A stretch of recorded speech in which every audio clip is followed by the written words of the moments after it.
பத்திரிகை சகோதரர்களும் ஊடக நண்பர்களுக்கும் இந்த மேடையில் அமர்ந்திருக்கும் இளைஞர்களுக்கும், நான் எல்லோரும் பெரியவங்கன்னு சொல்கிறாங்க, எல்லாமே இளைஞர்கள் தான். மனதால் இளைஞராக இருந்து கொண்டு கலைக்குலத்தை காப்பாற்றி கொண்டிருக்க ஜாம்பவங்களுக்கும், புகைப்பட நிபுணர்களுக்கும், என் அருமை பத்திரிகை சகோதரர்கள், முன்னணியில் இருக்கின்ற பத்திரிகை சகோதரர்களுக்கும், பிரகாஷ் பேசும்போது இங்கே பார்க்கணும், செல்ஃபோன் பிரியர்களுக்கும், விஜய் கணேஷ்காவின் ரசிக பெருமக்களுக்கும் நன்றி கலந்த காலை வணக்கத்தை தெரிவித்துக் கொள்கின்றேன். இது ஒரு நாஸ்டாலஜிக் மூமெண்ட் சொல்லணும். இந்த இடத்துல வந்து நின்னாலே 175வது நாள் விழா கமலா தியேட்டரில் மறைந்த கலைஞர் அவர்கள் இந்த விழாவிற்கு வந்து வருகை தந்திருந்தார்கள். 175th டே நாங்கள் இங்கே செலிப்ரேட் பண்ணோம். ஸோ அதுதான் ஞாபகம். கமலா தியேட்டருக்கு வந்தாலே ஒரு சென்டிமெண்டலி குட் பிளேஸ்ன்னு நான் சொல்லுவேன். அதனால் Ganeshka, you come to right place and definitely உங்களுக்கு ஆல் தி பெஸ்ட். இதில் நான் சொல்லணும்னு அதிக நேரம் எடுத்துக்கணும்னு விரும்பல, 2 மணி நேரம் தான் எடுத்துக்குவேன். சாரி, 2 நிமிஷம் தான் எடுத்துக்குவேன். எனக்கு வந்து இங்கே வந்தாலே நான் இமோஷனல் ஆகிடுவேன். அதனால தான் என்னை கூப்பிடாமல் இருக்கிறதே நல்லது. Because I got my love and affection to both Vikraman and Ravikumar.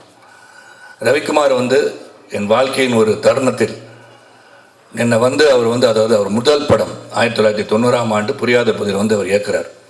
அதுதான் ரவிக்குமாரோட முதல் படம். அந்த படத்தில் வந்து என்னை வந்து புக் பண்ணிட்டார். நான் வில்லனாக இருந்தேன். என்னை வந்து ஒரு பாசிட்டிவ் கேரக்டர் பண்ணுறேன் ஷரத் அப்படின்னு சொல்லி இன்ட்ரடியூஸ் பண்ணி நீங்கள் வரணும் அப்படின்னு சொன்னார். சரின்னு சொல்லிட்டேன். ஆனால் அன்ஃபார்ச்சுனேட்லி நான் வந்து ஒரு 60 அடியிலேருந்து கீழே விழுந்து ஹைதராபாத்தில் அடிபட்டு 6 months I was in bed. கழுத்தை வெட்டினா கழுத்தை வெட்டியில் யாரும் சர்ஜரி வந்து கழுத்தை ஓப்பன் பண்ணி C4 C5 டாக்டர்ஸ் இருந்தால் தெரியும். C4 C5 வந்து ஸ்பைனல் கார்டு இன்ஜுரி.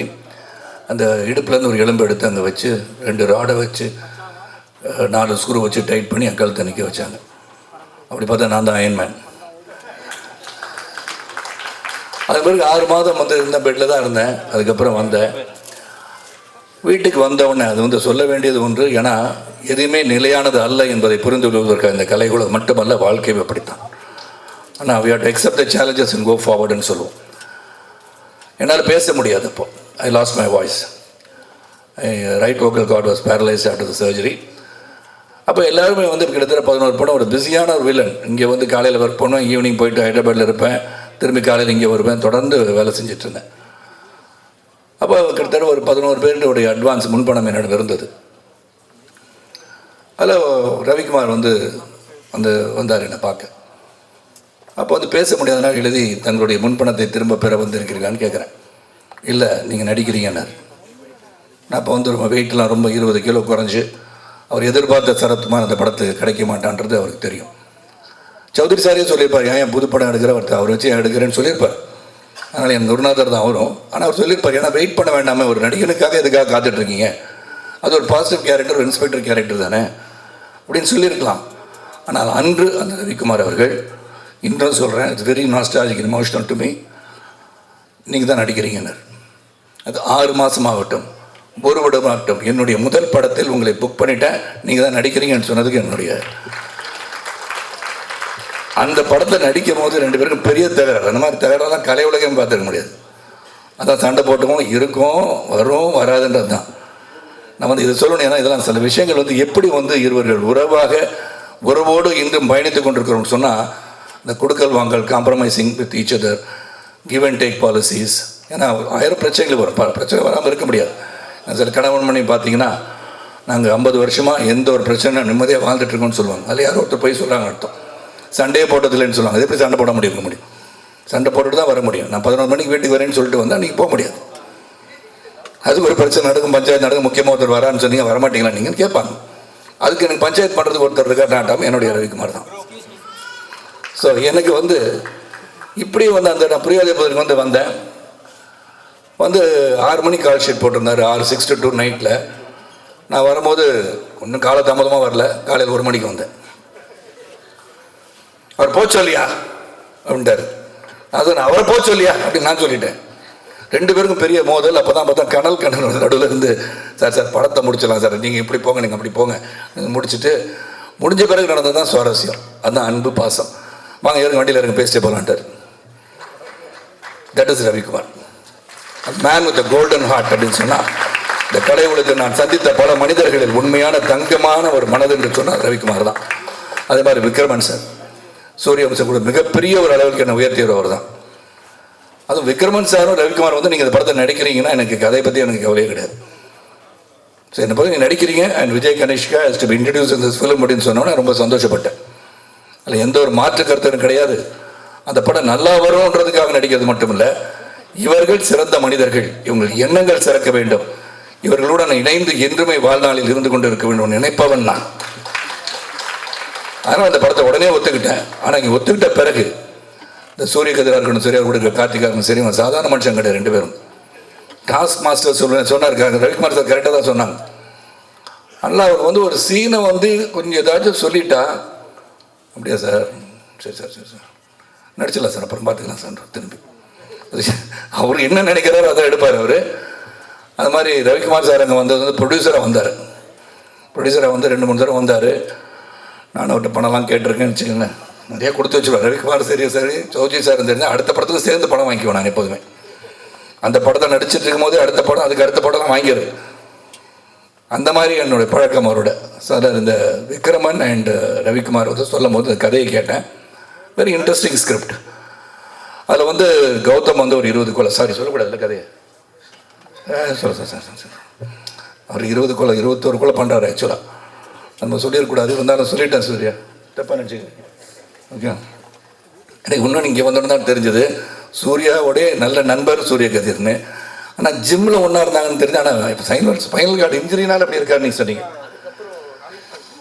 ட்ரீட்மெண்ட் போனலாம் அப்படி இருக்காரு. இருந்தாலும் நான் அவரை டாஸ்க் மாஸ்டர் பண்ணி அவரை வந்து நல்ல பாடியாக கொண்டு வந்துடுறேன் ஒரு 6 மாதத்தில். அதை சொல்லியிருக்கேன் சூர்யாக்கிட்ட. ஏன்னா அந்த பாடி வந்து வெயிட் போட போட முட்டியெல்லாம் வலிக்க ஆரம்பிச்சிடும். அதில் தங்கமான மனது உள்ளவர்கள் வெயிட் போட்டனால தங்கமான மனதர்கள்கிட்ட ஹெல்த் நல்லா வச்சுக்கணும். அது மட்டும் தான் நான் சொல்லுவேன். நான் இப்போயும் இந்த 25 வயசில் நான் திடமாக இருக்கேன்னா அது காரணம் வந்து ஒழுங்காக உடற்பயிற்சி செய்து உடலை ஆரோக்கியமாக வைத்திருப்பதால் தான். ஏன்னா இங்கே வந்து மிஷ்கின் பேசும்போது ரொம்ப இறுக்கமாக எல்லாம் இருந்த மாதிரி இருந்தீங்க. அது சந்தோஷமான ஒரு நிகழ்வு, சந்தோஷமான ஒரு விழா, குடும்ப விழானா இதுதான் குடும்ப விழா. ஏன்னா கனிஷ்கா வந்து ஒவ்வொருத்தரையும் அவர் வந்து பேரை சொல்லும் போது இங்கே கைத்தட்டல் வருது இல்லையா, அது இங்கே மட்டும் அந்த 20 பேர் இந்த கைத்தட்டிடாதீங்க. திரையரங்குக்கு போங்க, take your friends along with you. Movie should be seen இந்த தியேட்டர்ன்றதை உறுதிப்படுத்துவதற்கு உங்களால் தான் முடியும், ரசிகர்கள் தான் முடியும். That is more important. அதான் சிவா சார் பேசும் அதான் சொல்கிறாங்க, தியேட்டருக்கு போகணும். ஏன்னா அந்த உழைப்புன்றது மிக மிக பெருசு. ஏன்னா இங்கே வந்து கலைஞர்கள் வந்து நடிகர்கள் வந்து சொன்ன பணத்தை வாங்கிட்டு போயிடலாம். ஆனால் whether the profit is being made by the producer is very very important. Distributors பணம் பண்ணுறாங்களா, தயாரிப்பாளர் பணம் பண்ணுறாங்களா இதெல்லாம் பார்க்கணும். That is also your responsibility. அந்த ரெஸ்பான்சிபிலிட்டி நிச்சயமாக இந்த குடும்பத்தில் வந்து அவருக்கு நிச்சயமாக இருக்கும். ரெண்டாவது இந்த சௌத்ரி சார் அவர்கள் இங்கே வரலன்னு நான் கேட்டேன். ஜீவா வந்துட்டாங்க.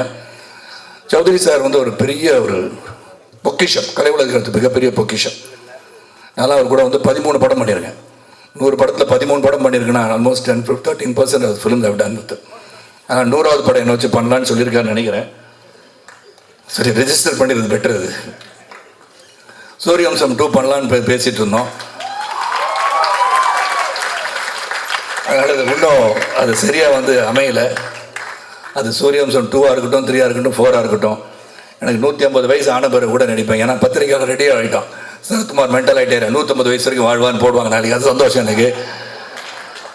ஏன்னா ஒருத்தர் 150 வயசு வாழ்வேன்னு சொன்னால் சந்தோஷப்படுறது விட்டு வாழ்வாராம் அப்படின்னு கிண்டல் பண்ணுறது அதிகமாக இருக்காங்க இப்போ. So that becomes news. எது நியூஸை கொடுக்கணும் அது முதல்ல கொடுத்துடணும். அவங்க சந்தோஷப்படுவாங்க. ஒரு எழுதி நாளைக்கு 150 வயசு வாழ்வேன் என்று சரத்குமார் சொன்னார், எப்படி முடியும் அப்படின்னு சொல்கிறாங்க. ரஜினி சார் வந்து பார்க்குற பாபாவே வந்து 4000 வருஷம் வாழ்ந்திருக்கார்.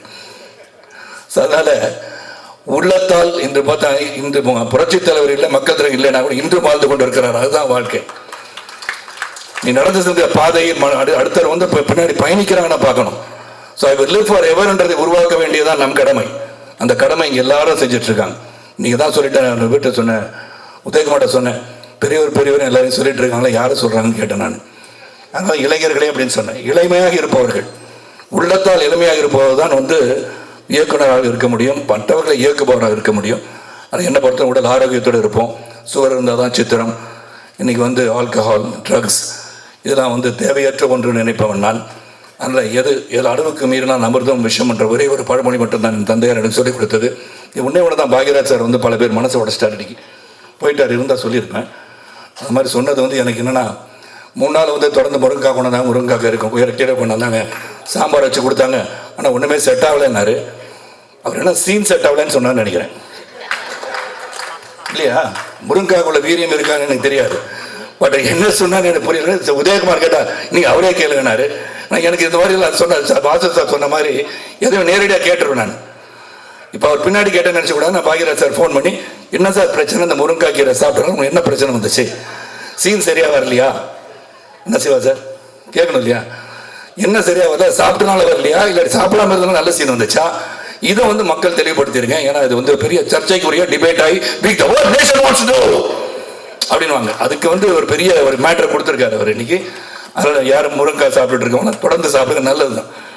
உடலுக்கு வந்து நல்ல சக்தியான ஒரு கீரைகள் சாப்பிடுவதோ காய்கறிகளை சாப்பிடுவதோ நல்லது. உடனே அது வந்து மாமிசம் சாப்பிடான்னு சரத்குமார் சொல்லிட்டான்னு சொல்லாதீங்க, அது கிடையாது. எல்லாம் சொல்லி நான் ஒரு பத்திரிக்கையாளர், அதனால சொல்கிறேன்.